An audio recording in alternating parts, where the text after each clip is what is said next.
Welcome to World Travel Made Easy with Itinerary Boss, the podcast for busy professionals, entrepreneurs, and business owners who want to travel smarter, save money, and plan unforgettable trips without the stress.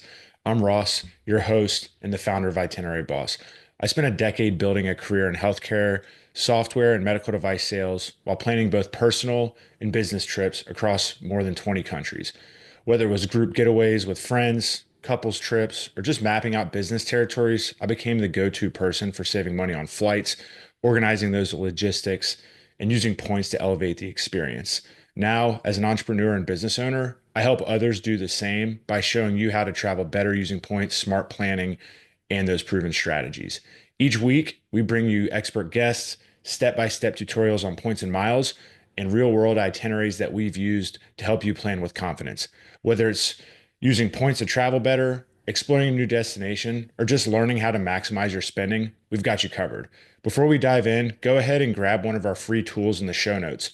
One, the points and miles cheat sheet that'll help you get started earning and redeeming points to save thousands on travel, or the stress-free travel toolkit that includes a budget guide, packing checklist, and planning tips to save you time and hassle. If you're a business owner, entrepreneur, or busy professional looking to choose your next credit card or get help maximizing your everyday spending for rewards and booking free travel, book a free one-on-one consultation. You can find the link within the show notes or head over to itineraryboss.com. And if this episode helps you, please share it with a friend or family member, follow the show, and leave a 5-star review. It's the best way that helps us grow. Now, let's get into today's episode. Welcome back to another episode of World Travel Made Easy. On this week's episode, I'm excited to have on Cindy Greenstein, aka the Points Mom, and she's going to share a ton of different tips, tricks, and some funny strategies and stories that she has that she puts into place with her family. So buckle up and get excited. Hey, Cindy, how are you doing today? I'm good, Ross. How are you? I'm doing well. I can't complain. I wish I was where my background is. Yeah, But looks nice. that's exactly why we're talking points and miles is we Yep, we, we got to help our listeners and audience get to some of these places. yep, But definitely. I definitely don't want to sell you short. The points mom. So tell us a little bit more about your background. How do you get into the points and miles space and what do you do?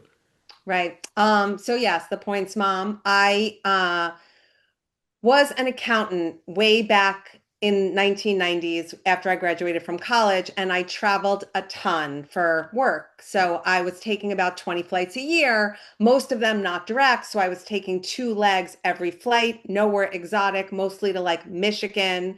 Um, so I got addicted to points and miles basically just by sitting on airplanes and spending nights in hotel rooms. I was lucky enough that I got to keep all the hotel points and the airline miles. And it was before credit cards kind of were in the game, but I kind of got addicted just based on flying and staying. So then once the credit cards came along, 15 years later, I was all over that. And I was all over signing up and getting big bonuses. And I was basically for my honeymoon, I was on Delta like 331 days in advance, getting me and my husband our first class tickets to Hawaii. He thought I was crazy, but I did it, and he was definitely very grateful. And then ultimately, we got married, we had a family, and I started traveling with my family on points and miles. And I was a pretty big poster on Facebook. So people would see that, we were in Florida or we were in San Diego or we were going to, Banff and Lake Louise. And they started asking me, how do you travel so much? So I kind of started to give free advice to people. If there was a big Bonvoy bonus, I would tell them, hey, everyone sign up. It's 100K. And I think ultimately people felt bad that they were taking so much free advice. And people kind of pushed me into starting a consulting business. I had actually already started a website like a couple of years before that, just with a lot of information. But ultimately, I put it out on a group on Facebook with about 10,000 people, like in my town. And I went to sleep that night embarrassed, basically, that I threw it out there, my new consulting business. And I woke up in the morning to like four different emails of people wanting to hire me. So that's how I became the points mom. So I became a consultant for families, for small businesses. I teach a couple of classes. Hopefully, I'm working on an online class that's coming soon. So that's kind of my background. And I still do it for me and my husband, and now my kids hopefully will start to do it for themselves. They're No older. one, yeah, no, I think with some strategies you're going to share later that we talked about, they definitely will. But Yeah. that's really cool. And when we spoke when we first got introduced, I love that background because similar, I was a road warrior. I was traveling a lot, and was able to get airline miles, hotel rewards, had corporate cards, but also credit cards. I was able to use that personally, and then started planning group trips. And once I started to realize, the points and miles aspect of, oh wow, when you plan these bigger trips, you get a lot more. And I lucked out for about a year and a half where I had a company where we put everything on our cards for hotels, airlines, rental cars. So I was getting a ton of points on that. Yeah. And then and then you start, and then once stopped traveling, it was like, okay, how do I travel without the status that I had? And, and dove deeper into it. And yeah, I think it's just the same type of questions where you're doing it a lot and everyone's like, you know, do you have millions and millions and millions of dollars? Like, how are you going on Exactly. these trips? Right. And it's just educating people. So no, it's awesome, and I think it's really cool too, just that you started doing that for your family, and then even within your neighborhood. And a lot of the times, it's just one or two people ask you, and they go, "Oh my gosh, this person would love it," and then it just turns into right. It's Right. just putting yourself out there. So that's that is amazing and very cool. Where was the first? Because you named a lot of very cool places that you've gone. Where was your first big win that you went? Right. So it's the biggest win that I have, and it's very highlighted on my website, was we went to the St. Regis in Aspen, five of us skiing, February break. So for anybody in New York, February break is like a big time to go skiing, but also you're competing with everybody else who's skiing at that time. So everything's kind of high. But back then, Bonvoy, where we stayed, St. Regis is a Bonvoy, it still had an award chart. So the only thing they were able to charge us, despite how much money the room was, which was like $1,300 per room, and we needed two rooms for 6 nights. They had to only charge us like 85,000 points per night because at that time they were beholden to their award chart. So basically, if had I paid for that stay in Aspen and we got the fifth night free, because with certain hotel chains like Bonvoy, you get the fifth night free, that stay would have cost us $26,000 had we paid money. And we were also at the St. Regis in Yeah. Aspen. So like we were at like, top and like top ski location for free, Yeah. basically. And Hey, I most. wanted to take a quick break to say thank you so much for tuning into the show. The only way the show grows is through listeners like you helping us share it. So if you're enjoying the show, it'd mean the world to me if you hit that 5-star rating, shared it with a friend or family member who's ready to travel more, save money, or just needs a little bit more inspiration and that nudge. And if you're posting about it on Instagram, go ahead and tag Itinerary Boss, and we'll make sure to reshare it and shout you out for giving us a shout out. Thanks so much for the support. It truly means a lot. And now back with the show. Most people were spending for a family of five people, they were spending $2,600 a night, 13, and now it's probably even much more. But I want to just caveat that with you can't do that today because I'm sure a lot of the hotels have now nixed their award charts and they base it now on dynamic pricing. So at a time of February break where there's a lot of demand, the hotels can charge basically whatever is based on the supply and demand, with one exception, which is Hyatt. So Hyatt is the only hotel chain that now still has an award chart. So they can't charge you more than what you see on the award chart. So for anybody, and again, it's hard to get $26,000 in Yeah. value. Maybe you still can, like at a place like Alila Ventana in Big Sur, like any of those properties, you could probably do it.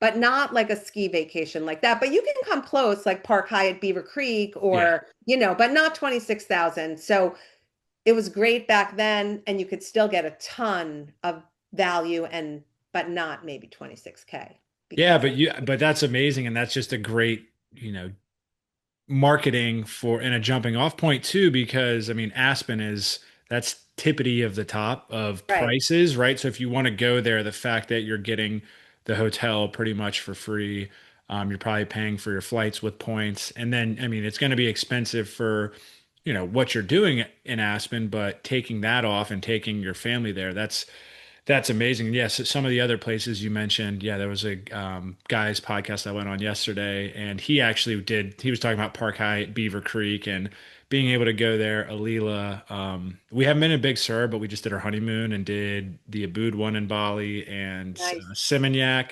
I wish we kind of did the villas in Uluwatu, but those are like top of the top, and those are definitely all really, really cool places that, I highly suggest people check out. There's another, this is outside of points and miles, but I had a guest come on because we're big. We do an annual ski trip out west. We're not trying to go snowboarding or skiing in North Carolina. Right. That can't be doing all that. But there's a website called Red Week, and it actually you can Yeah. check out. It's like timeshare Yeah. owners that Yeah, I want know. Right. that want to, they just list it for significantly cheaper. So for sometimes people, that's just another resource if they are trying to go on ski vacations. Those Yeah. are great opportunities to check out. Right. I do those code as travel. I wonder if the Red Week, do you know if they code as I'm not travel? sure. I haven't tried. I had my guest come on it was probably a month or two ago. So I haven't checked it out. I'm gonna look into it for this year, just like comparing it with Airbnb and points hotels, depending on Right. how many people we go with. But I'll make sure to share that and I'll let you know Yeah. too. Right. All right. Yeah. Yeah. But I know too, right? You work with a lot of small business owners. I do as well. And you and your husband, run separate small businesses that, you're spending money on business credit cards. So would love just to understand a little bit, right? What are some best practices as both business owners you guys have? Are there strategic ways you align for welcome bonuses or different types of like card referrals for that? Right. Well, in terms of this, first of all, my husband's business is much bigger than the Points Mom. It's a law firm. So he has a lot of business expenses and he also has a lot of monthly of the same expenses. So I kind of know I can count on those monthly guys when I need them. And when I need them, I'll actually have Rob change often his credit cards for his business expenses based on what's happening in our life. So if I know that I want to keep my Hyatt globalist status, I may have him, especially come the end of the year, put a lot of his monthly stuff on my Hyatt card. Or if we want to keep up our Delta status, then on our Delta card, because the credit cards can help you maintain status when you need to. Obviously, it's better to stay or fly, but sometimes, especially when you have a family, you're not always, traveling that much where you can maintain status just by traveling.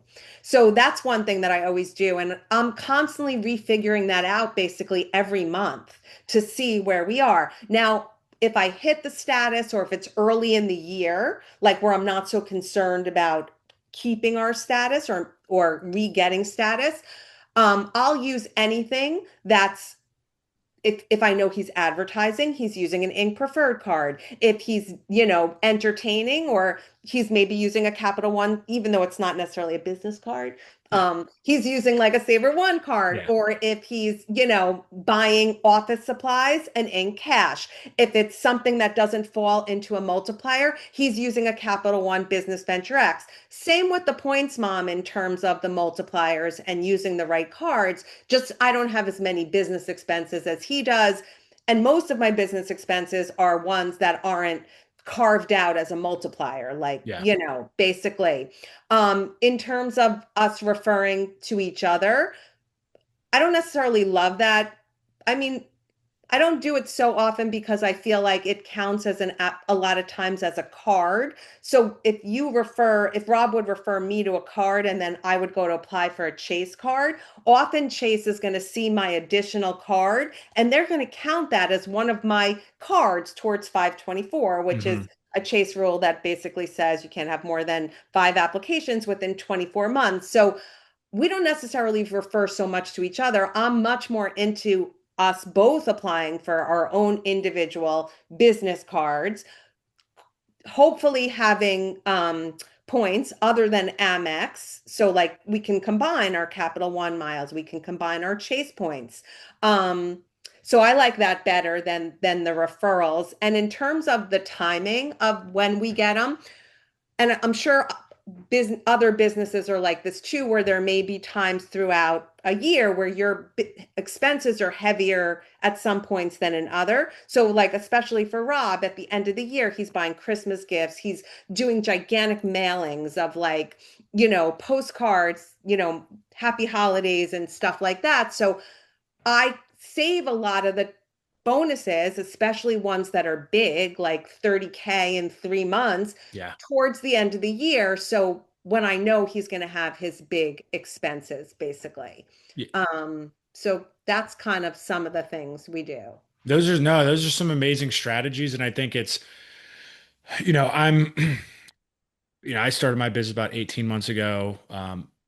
And we have a lot of people are starting to get tired of, working in corporate America. They have side hustles. They're looking to move into this. So it's always good just to strategize on, because a lot of times it's the husband and wife, whether it's the husband's working a W-2 and the wife has her own business or vice versa, or they're both. It's like thinking through, okay, how do you strategically map that out? A lot of the times it's you're going to have one person where you're player one, your husband's player two, right? And sometimes Mhm. it's vice versa. So it's like figuring out the dynamics of that, and then thinking through, okay, how do we strategize with the cards that we open? And that's you and I obviously are similar. That's why we're talking on the podcast. But like my wife, it's like, hey, I have this card. You're going to open this one. We're doing, you're going to open this one. We're going to stagger them around this, and understanding when the bonuses are. But then from a business standpoint, same thing. I had some big expenses that were coming up. We're paying for some trade shows, travel, all of that. So understanding, okay, if I'm going to hit this bonus, here's a welcome offer that's elevated. Like this is when I'm going to get this, and also focusing in on that 524 rule. Those are all things to take into consideration. But I think you just bring up just great strategies around thinking through when might you have those big expenses, when's the right time to open a card, where do you spend your money? Because a lot of the times you and I both get this question of, hey, what's the best credit card for me? And it's Right, like, exactly. Yeah. how much time do you have? Right. Right? It's like there's so many different nuances, and it's really personal. So it's and a lot of the times it's just minor shifts.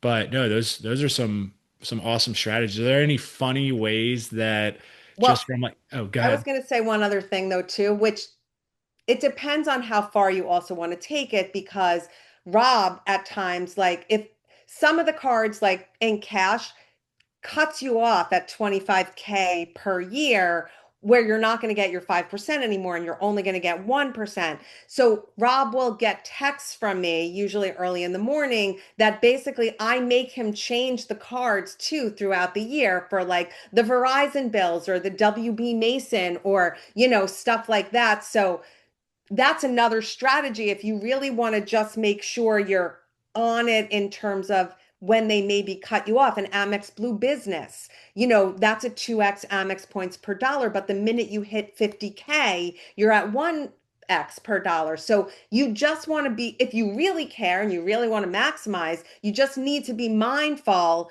of some of like the limits where you won't, and you have to have a husband or a spouse that's willing to play the game with you and like not want to kill you when you're like, can you please change the Verizon bill to, and then you change it back again when the year resets. So, No, that's funny. And I know you have some other funny stories that I want to share. And I think something you bring up, this is a great point that a lot of times business owners think, oh, I have the best card because a friend told me it has slick marketing, but at the end of the day, they're getting like one times the points, whether that's the MX Platinum. Also with some of the most recent changes, right now you have for people who are spending a lot of money on ads, you're not getting capped at that 150K mark with the new reserve for business. So I think that's really so it's just understanding like, and you do a great job obviously breaking it down. And that's mhm. funny, those strategies. Are there any other funny tips or tricks that you use within your family just to make sure you guys are maximizing your points? Yeah. Well, personally, from the very beginning, my kids would walk around with two cards, always an Amex Gold card. And my blue card changes based on, our future travel plans. But they all know for the most part that it's gold for food, dining and groceries, and blue not for food. And from really the time that they were kind of out on their own and spending money on their own, like as teenagers, they would know that and they would tell their friends that. And they were always pretty good at it. But who's not good at it is my husband. So my husband actually, he has a little more, not just gold for food, blue not for food. He goes to Staples once a month to, get a monthly credit. So he has one card that just says Staples on it. And then he has another card that has a sticker that says, business expenses and food and transit. And then he has a sticker that basically says when in doubt. So if he is ever in doubt, he knows to pull the when in doubt card. And we were just away this past weekend with a bunch of couples, and he was taking out his wallet for something, and the card that had Staples sticker on it was like in his wallet. And he basically got like reamed by his friends, like, we don't get it. Like, why do you have a card that just says Staples? And so he walks around with about five cards, each with stickers, but he still gets it wrong a lot. So, and my kids are much better, but now my kids have now graduated from college. They're all living in New York City on their own. So they don't really have my gold and blue cards anymore. Now they have their own cards, which we'll probably get into in a couple of minutes, but they now are learning too. Like, they threw their sapphires into Apple Pay, and that's what they're using every day on the subway. And they still know it's gold for food, whether it's a Grubhub or an Uber Eats or going to a restaurant.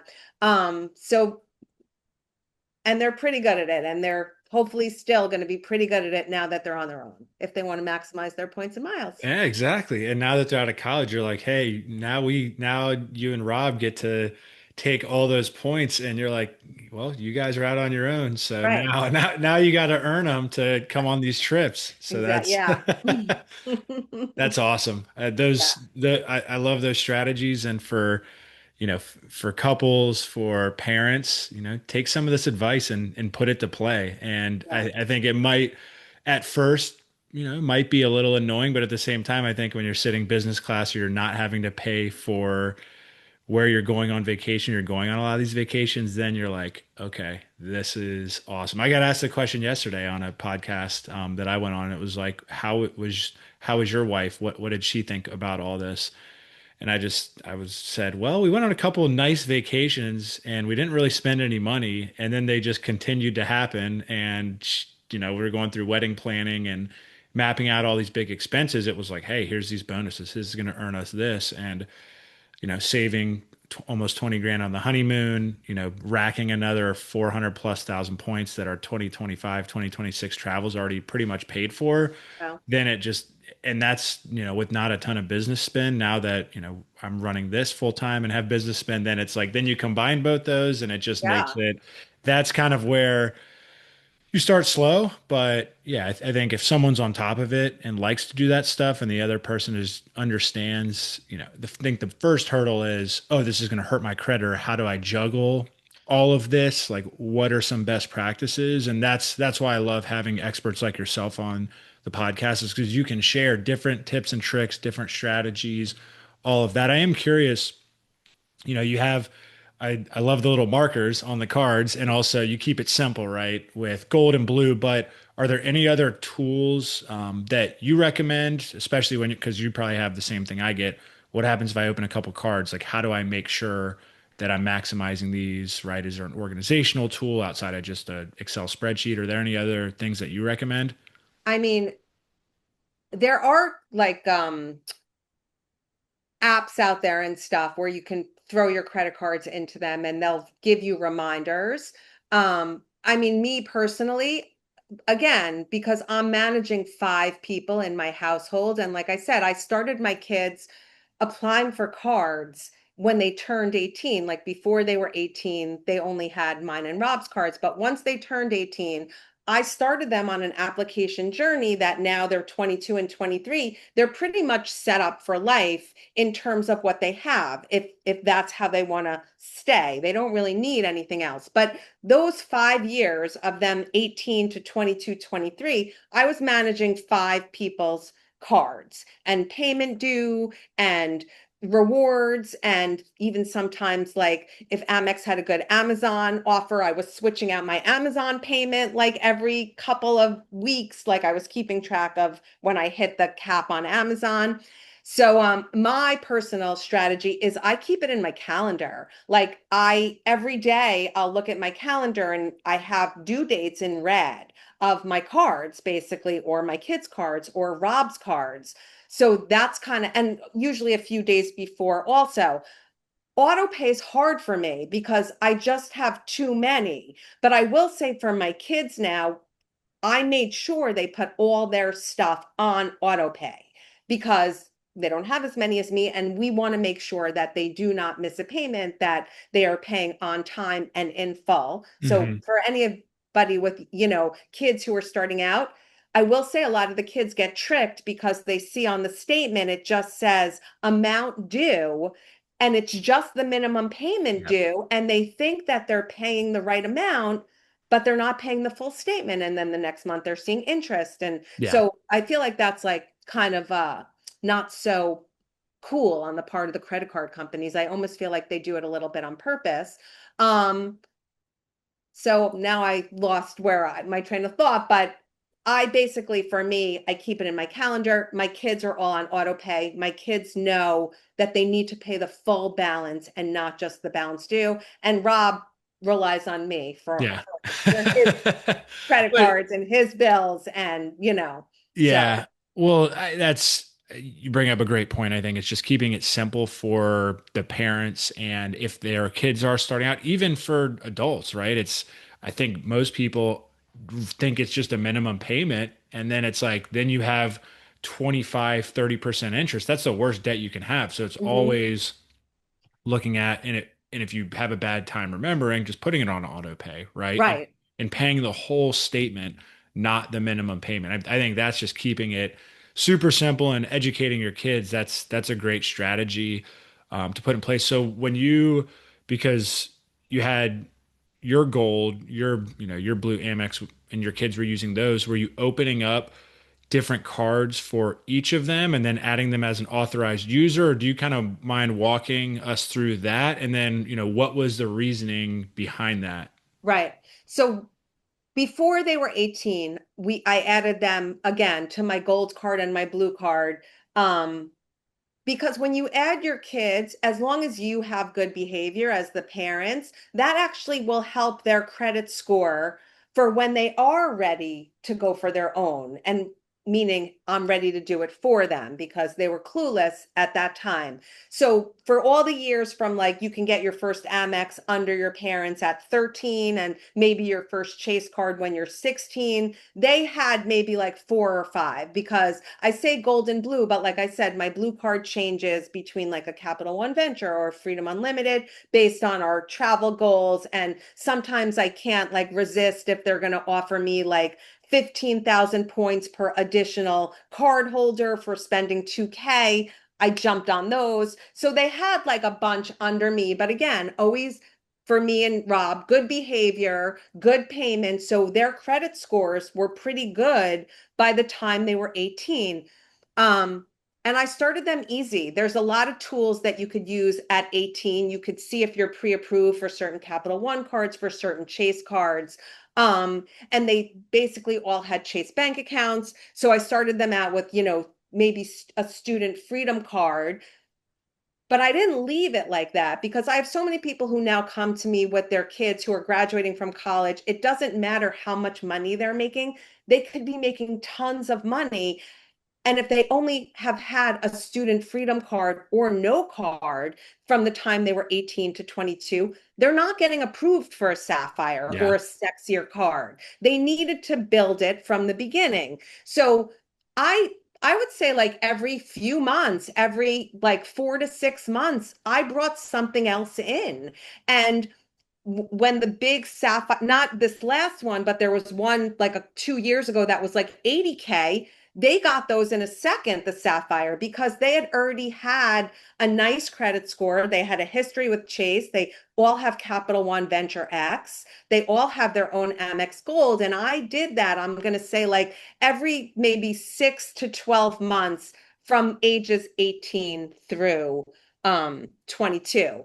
What I didn't do with them is I didn't get them any loyalty cards. So, and we still get them. I just threw out two this morning where they got targeted for a JetBlue card. So I never got them any loyalty cards because they could do that on their own. If and I Yeah. don't know where they're going to end up or where they're going to want to travel to. Maybe they end up living somewhere else. So I never pin them down with those. I just got them flexible rewards cards, which they can now use for the rest of their life. If they don't ever need to get another card. Basically, they have lounge access and they have really nice cards that hit every category personally where they're going to earn 1x per dollar, and they have really good benefits with them too, which I'm teaching them to use also. So Yeah, that's some of the best parts about some of the more premium cards is when you start to go through and realize it's like, oh wow, okay. Like I feel when you're booking, you definitely feel just safe and you have that peace of mind. That's awesome. I mean, you set them up for success. I know when I went through college, I think I had a Discover It card and I right, yeah, got out and I had like one utility bill and right, my credit was just I didn't have any because all I had done was that one and then, I think we co-signed on a car, so started to build that up. I got one card started to pay that, but like it took a couple years. I think I got the Capital One Venture Rewards card in like 2016, but that was 2 years after, and then started to pay that, right? So I was able to get the reserve in 2019, but like that's 5 years after college. right, yeah, So you're setting your kids up for success at 22. They already have all these points. They already have good credit. They've learned all of these things. And the most important part out of this is they've also gotten to travel and understand the best part, which is traveling, right? Making those memories. And then, they can do that with you guys. They can do that with their friends. And I love the strategy around not pinning them down to a loyalty card, whether that's an airline co-branded or a hotel, because you don't know where they're gonna be. Like you said, they may not live in where they are now forever, and it may be a different hub. It may be right. And I think that's a huge misconception too for a lot of people is they're like, oh, I have a Marriott and I have a Delta card, and I spend all of my money on both of those. And I'm sitting here thinking, well, why? right, Right? yeah, But I think that's a misconception. Oh, they had this huge bonus and they had, this and that. But then and I had someone who actually reached out recently about the Marriott, 5 free nights. And I'm just thinking, well, it's capped at 50K and like you can't exactly. And really it like expires. it expires and you can't really do much. Like you're not getting like you might be Yeah. able to stay at a Residence Inn in, the middle of nowhere. But other than that, like I think that's a misconception though. And that's where it's you and I's job to educate. And I think the first thing is it's people just understanding, hey, you need a flexible currency card because that's where will get you your biggest bang for your buck. And that's what you're going to get the biggest points multipliers on. Yeah. I just want to say one more thing or two more things about the kids. One is I kept their points. Their points are only theirs from the time that they're off our payroll. So all the years it was my points because, and I used it for family travel. Oh That's yeah. one. Two is, one thing that I tell a lot of my clients now is that when their kids do become independent, to start then to take the kids off of the additional cards because that is in their credit score. Like if you look at their credit score, you see their additional cards. When they don't need them anymore, then you should start taking them off because, one day they will go for a mortgage or a car loan and the less cards maybe that they see, even though later I'm sure we'll talk about like credit score and utilization ratio.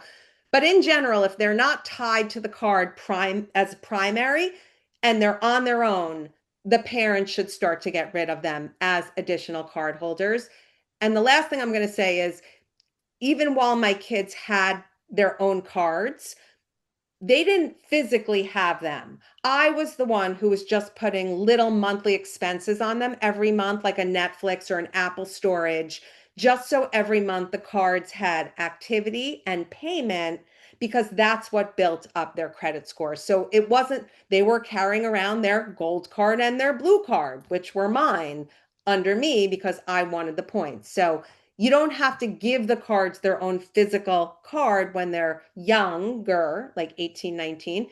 Just needs activity and payment to help their score. So smart, so smart. This is really helpful too because I think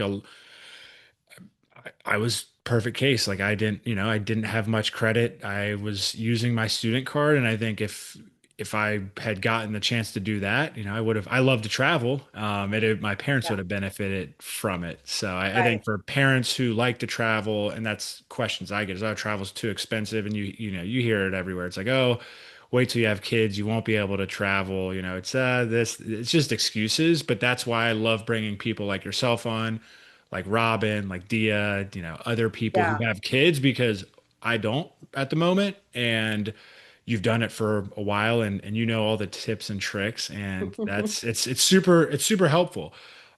Just around credit scores, because I think that's again that business owners aren't as worried, but I think parents personally, when they're starting to think, okay, if I'm doing this with the business, but also we have personal needs and we're opening all these cards, like is this going to ding our credit score? What happens to that? And if you open all these cards, like, do you go back and close them? Like, kind of walk me through your thought process. How do you coach your clients and just best practices there? Right. Um, so I mean, I really try to like give it to them straight in that if you want to travel for free, you can't be scared to apply, basically, because that's where you get the nice big bonus, which could get the one business class ticket or two, 3 nights at the hotel. Um, but people have trouble with that and they're scared. And I don't know, whatever reason they've been, you know, uh Dave Ramsey. exactly. Dave Ramsey. That's so good. I'm going to use that. They've been Dave Ramsey to think that they shouldn't have any credit cards or any debt. And I do explain to people about utilization ratio, and it's 30% of your credit score. So the total debt you owe over the total amount of credit you have available is 30% of your score. And the lower the utilization ratio, the higher your score. How do you make your ratio lower? You make the denominator bigger. You get more credit lines. So that 30% of your score ultimately will beat out the ding that you do take, because you do take a ding when you apply for a credit card. That's the application piece, or 10 to 15% of your score. So it'll go down when you first apply. This is what I tell people, but ultimately you just brought in more denominator. Your score ultimately in 2 months, 3 months is going to be better than it is right this Yeah. moment before you applied for the card. So, you know, I try to tell them that. And most people, again, they didn't come to me for no reason. They want to travel for free. So most people are open to ultimately bringing in something new, or maybe even just tweaking. Like some people, maybe they have a card from the right bank, but not the right card from that bank for them. And we could just tweak that. I don't love canceling cards. I always try to suggest, and I do it in my own life too, is a downgrade. A lot of the banks make cards that are no fee versions of the same card, United or Bonvoy or some of the other ones. Um, but sometimes if you don't have a choice, then I also think about like, well, how long have you had it? Like I've had my $95 Bonvoy card. It used to be the purple SPG card. I think since like 1990, 1991. Do I have to try every year to use that free night? Yes. Do I wish I didn't? Yes, I don't want to have to deal with the 35K dumb certificate, but I do it because I've had it for such a long time that I don't want to cancel that one. Like every year I pay the $95. because it's too long of a time. It would hurt me a lot. So if you do want to cancel, if you are faced every year with like a $95 fee and you've only had it for a year or two, I'm a little bit more okay with canceling it then. But a card that I've had 20 years, 25 years, 30 years, like I don't love the cancel of those. And unfortunately, there's sometimes not a downgrade option like with the Amex Bonvoy card. Yeah. So, but yeah, That's really helpful, and I think that that helps misconceptions, and that you broke it down specifics for because a lot of people ask, oh, what if I want to get this one and it has a larger annual fee, and it's a hotel co-branded or an airline, and they have a big bonus.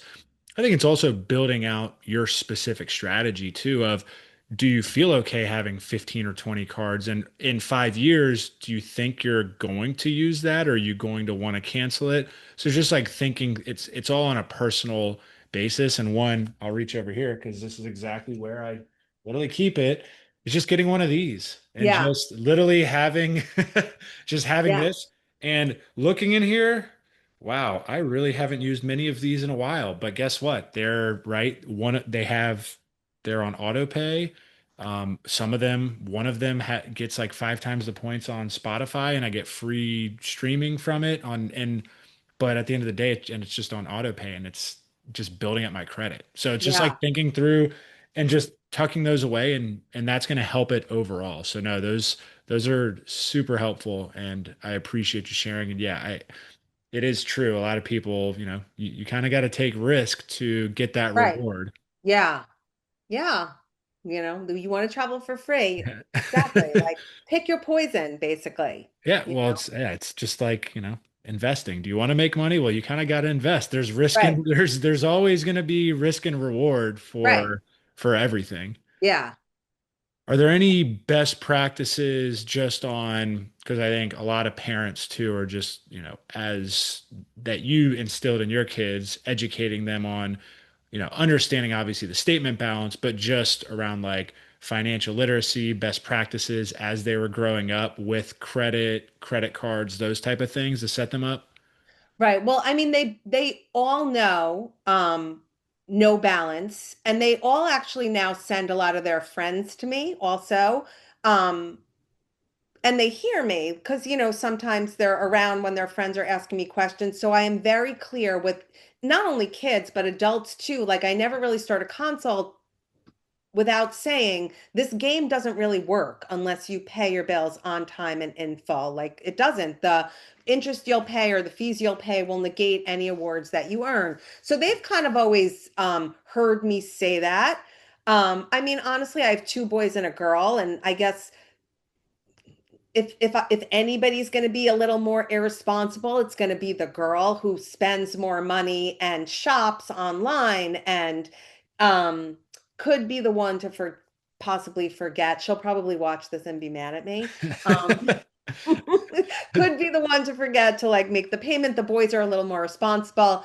Um and the other thing they know too, and again, this is not so teaching them responsibility, but more teaching them how to play the game is they know to not pull their debit card, when they don't need to. They also know, I feel like I've taught them more about playing the game than I have about responsibility because they were pretty good anyway, but they also know for like group dinners or, my both kids were abroad, like group train tickets, group airfare group, they were the ones that put the card down and earned the points. Or me, I earned the Yeah. points back then, but now they're continuing to do it. Like, my son will text me and say, I just put down like $600 for a group of like 12 of them.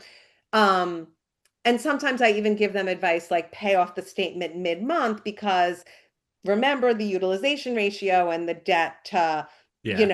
how much you have available. And if the statement closes and their balance is really big, that'll hurt them. So they kind of know if they charge something really big for like a lot of other people and they collect the Venmos to kind of pay it mid-month so they don't get hurt with their utilization ratio that month being poor. So I wish that I wish that I could say that I was good at teaching them about budgeting or responsibility, but I wasn't. But I didn't need to be. And actually, they now all three of them use a I think it's an app called Monarch. Monarch And Money. that's what Yeah. they, yeah, See? and that's Yeah. what they use for their budgets. And my big one, the 23-year-old, he's like really into like financial stuff, and he is Awesome. helping the other two with their budgets. And they Amazing. really do have budgets also with, how much they spend on commuting and how much they're going to spend on a weekend, and they throw some money into their Robinhood or whatever Yeah. they're doing. I don't know. Well, you taught him. I mean, you taught him well just by maybe not directly focusing just on that, but the financial responsibility of paying these things off. This is bad. This is good. And over time, right? Like they're going to learn. I mean, my wife and I started using Monarch Money just because as you start to combine, right, like finance, it's just an easier one-stop shop of, especially when you're planning a wedding and Yeah, there's a lot of expenses and it just makes it easier too, especially when you are playing this game and you're opening different cards. That's and trying to figure out too, like, okay, what's the best card for this and where, like, what's easiest for our specific personal, right? Like sanity. So yeah, that's no, I love that, and it is cool just to hear that they are using Monarch because yeah. that's probably the best one that is out there, and just from a misconception standpoint, because it sounds like right, you're talking to a lot of the kids, a lot of parents, other small business owners come to you, but are there any myths or misconceptions that we haven't talked about that you're always helping people get over? I mean, one of the main ones is that they don't want too many credit cards. Um, I guess another one is, and I feel like I'm a living example of this, and I actually just wrote a little article on my site. I have a lot of people that don't want to use their points because they don't think it's worth it. And there is math they can do to see if it is worth it. And, people throw around, are you getting at least 2 cents a point? And if you're getting at least 2 cents a point, then sure, go ahead and use the points.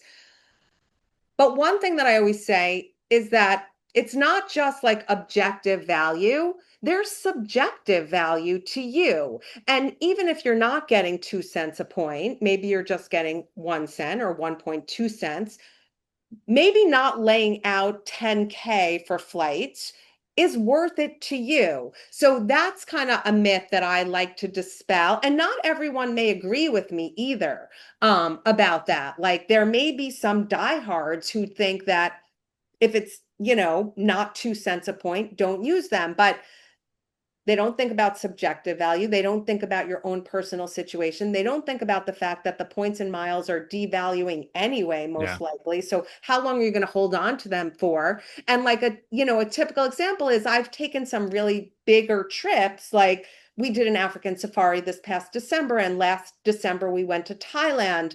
And I'm not always staying at Bonvoys or Hyatts or IHGs. Like a lot of times I'm staying at, you know, boutique hotels that don't take Yeah. loyalty program points and miles. And I will admit it. And like, I may be shunned by the points and miles world after this, but I have used my Capital One miles at only 1 cent to erase my purchase Yeah. because I didn't want to lay out, $10,000 for my Thailand activities or, and we did the Galapagos Islands. Like, I probably paid for half my trip. Luckily, again, like I said, my husband has a lot of business expenses. So we threw tons of stuff on his Capital One business cards then. And I may have paid for half my Galapagos Islands trip with just erasing at 1 cent. It again, what would I have done with them better? Maybe something, but back then I didn't want to. I wanted to use it. So that's what I would, say is a misconception. Like you don't always need to get the Yeah. greatest value. There is value also for you. No, Basically. 100%. I think it comes down to it's all about personal. And no, that's a great point. And it isn't, oh, can I get 5 or 10 or 25 cents per point? Right. Like a lot of the times, the people who are getting those are literally doing it where they're booking the last minute flights, right? They're either single or they have a couple where they literally do this for a living from a points and miles standpoint. Exactly. And it really is what's best for you and what are you trying to do. And when I have friends or family who ask, hey, like I'm thinking about doing this, what do you think? I'm like, well, you're about to have your second kid and you can get 2 cents per point, that's a great because you might not be able to take that trip for 2 more years. Or you want a simple honeymoon where you get a direct flight, you can stay at the Edit Hotel, right? You can use some of the new benefits and get 2 cents per point with the points boost. Like that's a great redemption. You're saving thousands of dollars that you would have had to spend. So it really comes from just a personal standpoint. And yeah, I mean, I personally was booking all of our group trips where we were staying in Airbnbs, right? Where we were, not everyone was flying on points. So for me, I'm just like, hey, if I want to go on a trip and this is where I want to go, and it isn't just chasing the best deal to go somewhere random that I don't really care to go. It's just Right. figure out, okay, if I get 2 or 3 cents per point, I will take that all day. And for most people, I don't even bring up the word cents per point because they're Right. just like, They think it's oh free just because they're doing crap. Oh no, it's they're already overwhelmed with opening cards and where how to track all this. So it's just staying away from that and just keeping it simple. Like what's best for you? Where do you want to go? Here's and then just sharing, hey, here's the airlines that go there. There's different tools you can use to find those hotels. No, so I couldn't agree more with you. And we'll have to connect offline about the African safari because that's something that's been on uh been on our wish list potentially Yeah. for next year. And what I'm going to say one other thing is that now I can't remember what I was going to say. You threw me off with the African safari. Sorry. Um, that's okay. It was good too. I don't remember what it was. It'll come back to you. But Cindy, I appreciate it. This has been great. You've provided so much value for everyone. Where can our listeners find you? And if they want to take the next step, is there anything you offer to help them out? So like I say, I do consult families, small businesses, and you can just book it on my website, thepointsmom.com. I also do like 15-minute free consultations, just, if you have one or two questions, or maybe you have one card and you think you should switch it to another card. Stuff like that is a free 15-minute consultation. I am going to have an online class soon, so watch out for Nice. that. And I do have an Instagram and I love Instagram followers. So my Instagram is the points mom underscore. You need the underscore. We didn't talk about the points guy at all, but the points guy's mom is actually the one who has the points on Instagram. She has like 70 followers. And so yeah, so I have an underscore next to my Instagram handle, and then I'm on all the other socials, but mostly on Instagram, Yeah, basically. give her a follow on Instagram. The content's great. Mhm. I always laugh. I get inspiration from it. So appreciate you coming on. This has been really helpful. And listeners, if this is your first time listening, make sure you give us a follow or subscribe. That way you don't miss out on any upcoming episodes. If you enjoyed this episode, make sure you share it with a family or friend who wants to use points and miles to travel for nearly free. And then make sure you give us a 5-star review if you think it deserves it. I do from what Sydney brought today. And we will see you next week. Thanks for tuning in.